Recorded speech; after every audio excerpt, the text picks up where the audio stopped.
বেশি দিলে চলবো না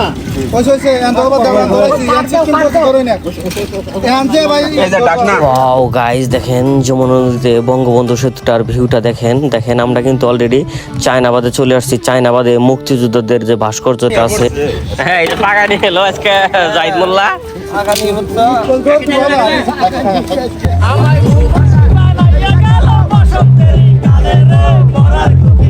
Hey guys, আসসালামু আলাইকুম, myself Rajib Sheikh, welcome to my another blog. So guys আজকের ব্লগের থাম্বনেল এবং টাইটেল দেখে আপনারা বুঝতে পারতেছেন আমরা কই যাচ্ছি। সো আজকে আমরা যাচ্ছি চায়নাবাদ, এই লঞ্চ নিয়ে ফ্যামিলি ট্যুর। সাথে রাসেল ভাই আছে, আসলে সব ক্রেডিট আমাদের ছোট মোল্লা আমাদেরকে নিয়ে যাচ্ছে, আমাদের সাথে থাকে। আজকে আমার সাথে যাচ্ছে জহুরুল এবং কি রাসেল ভাই। আমরা যাচ্ছি নৌকা নিয়ে পিকনিক করার জন্য চায়নাবাদে। দেখেন এখন এক এক করে জহুরুল লঞ্চে কিন্তু উঠে যাচ্ছে, তারপরে রাসেল ভাই আছে, আর অনেকেই আছে। আজকে আমরা অনেক এনজয় করবো, আমাদের সাথে থাকেন, সাথে থাকলে দেখতে পারবে। পটেটো চিপস কি কার জন্য? তারা নিচে গেল গা বাজার থেকে। এখন আমরা ছেড়ে যাচ্ছি চায়নাবাদের উদ্দেশ্যে। এটা হচ্ছে এলিঙ্গা নদী। দেখেন এটা কিন্তু যমুনা সেতুর সাথে একদম অ্যাটাচ করা। দেখেন আমরা কিন্তু নৌকার মধ্যে বক্স নিয়ে যাচ্ছি, অনেক এনজয় হবে। আজকে আমাদের সাথেই থাকেন, সাথে থাকলে দেখতে পারবেন আজকে আমরা কতটা এনজয় করে থাকি। দেখেন নদীতে কিন্তু এখন যেহেতু বর্ষা সিজন, পুরোটা পানি কিন্তু ভরে গিয়েছে। দেখেন কথা বলতে বলতে আমরা যমুনা নদীতে কিন্তু অলরেডি চলে আসছি। যমুনা নদীর ভিউটা দেখেন ভিউয়ার্স, কি অসাধারণ একটা ভিউ। এটা হচ্ছে যমুনার পূর্ব পাশ। এখন আমরা যাব যমুনার পশ্চিম পাশে যে চায়নাবাদ আছে, ওই জায়গায় আমরা ফাইনালি যাব। দেখেন নদীতে যাইতে অনেকটা ভয় লাগতেছে, কারণ এখন যেহেতু বর্ষার সিজন, নদী কিন্তু পুরাটাই ভরা, কারণ অনেক ঢেউ হচ্ছে কি এবং কি অনেক প্রচুর পরিমাণ স্রোত এবং কি পানির পাকগুলো আপনারা দেখতে পারতেছেন ভিডিওতে। যখন বিশেষ করে এই ব্রিজের তলে আমরা আসছিলাম, অনেকটা ভয়ে আতঙ্কে হয়ে গেছিলাম সবাই। দেখেন তারপরেও অনেকটা এনজয় করতেছি, কারণ ফ্যামিলি ট্যুর যেহেতু আমরা সবাই আসি, অনেকটা এনজয় হচ্ছে আজকে।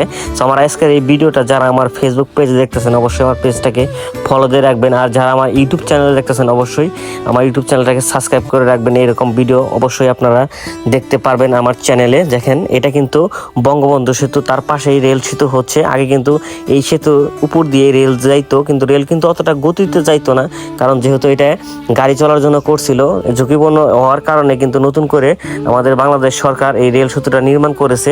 এটা কিন্তু দুইটা রেল একবারে যাইতে পারবো 120 কিলোমিটার পার আওয়ার গতিতে। দেখেন এখন কিন্তু আমরা এখন রেল সেতুটা পার হচ্ছি। আসলেও কি বলবো, এটা কিন্তু একটা পর্যটক কেন্দ্র, যেহেতু যমুনা সেতুর নদীর উপরে যমুনা সেতু ব্রিজটা হয়েছে। অনেক পর্যটক এই জায়গায় আনাগোনা হয়ে থাকে, অনেক পর্যটক এসে থাকে। বিশেষ করে বিকেলবেলা এই জায়গায় আসলে মনটা ফ্রেশ হয়ে যায়। কথা বলতে বলতে আমরা 4 ঘন্টা লঞ্চ জার্নি করে এখন আমরা অলরেডি ফাইনালি চায়নাবাদে পৌঁছে গেছি। দেখেন চায়নাবাদে যে বিদ্যুৎ উৎপাদন করার জন্য যে ইটা বসাইছে, ওই জায়গায় কিন্তু আমরা অলরেডি চলে আসছি। এটা হচ্ছে মুক্তিযোদ্ধাদের যে ভাস্কর্যটা আছে, চায়নাবাদের মূল আকর্ষণ হচ্ছে এটা দেখার জন্য কিন্তু অনেকে আসে এখানে।